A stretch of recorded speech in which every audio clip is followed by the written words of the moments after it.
I kill people all the time in my mind. I do.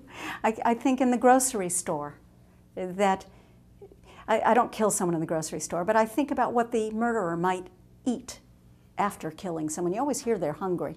What are they hungry for?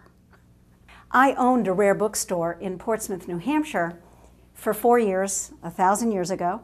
And so when I was looking for a protagonist, an occupation, a place, a setting, I naturally thought of that. You need someone who has an organic reason to do research. And an antiques appraiser, broader than rare books, I thought it would be perfect, and it's worked well. In Consigned to Death, Josie, who has just moved from New York to New Hampshire, finds herself the chief suspect when a potential client is murdered. The underlying theme in that book is a Holocaust theme about art stolen by the Nazis. In the second book, which is Deadly Appraisal, Josie is hosting a charity gala. And midway through the event, the executive director of the charity keels over dead, poisoned in her wine. The police don't know if maybe the wine was intended for Josie. In the third in the series, Antiques to Die For, Josie's good friend Rosalie is murdered, leaving behind her 12-year-old orphaned sister. So the poor girl is now alone. It turns out there's a Lewis and Clark artifact that was instrumental in the murder, and I'm not going to tell any more about that. But in the book, Josie is able to not just solve the crime, but also give a young girl hope. In Killer Keepsakes, which is number 4 in the series, that's the story of Gretchen, Josie's wonderful assistant who's gone missing, and we learn everything in her background that led to her joining Josie in book 1. Within the world of traditional mysteries, here are the rules.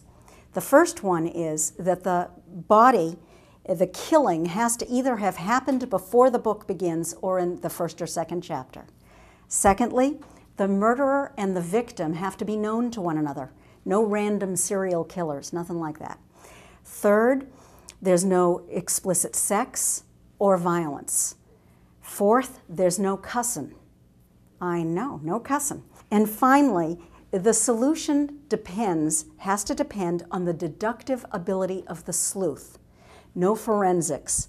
When I say no forensics, of course fingerprints and other forensics can come into play, but it can only be one component that the sleuth, who often but not always is an amateur, uses to deduce what happened.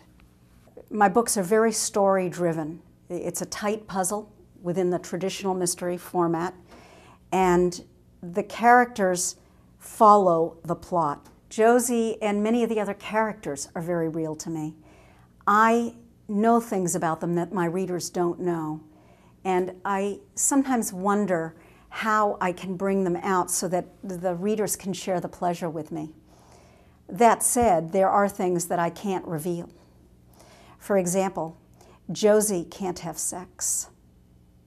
I know. There you go. She's a woman in her prime, but it's a tradition within the world of traditional mysteries that you can't have any graphic romance at all. I can't even have her kiss. I know. And so a certain percentage of readers wish there were a little more, but the majority of them are glad that they pick up the book knowing what it is and they know what they're going to get it. But I know that she and Ty have some pretty hot sex.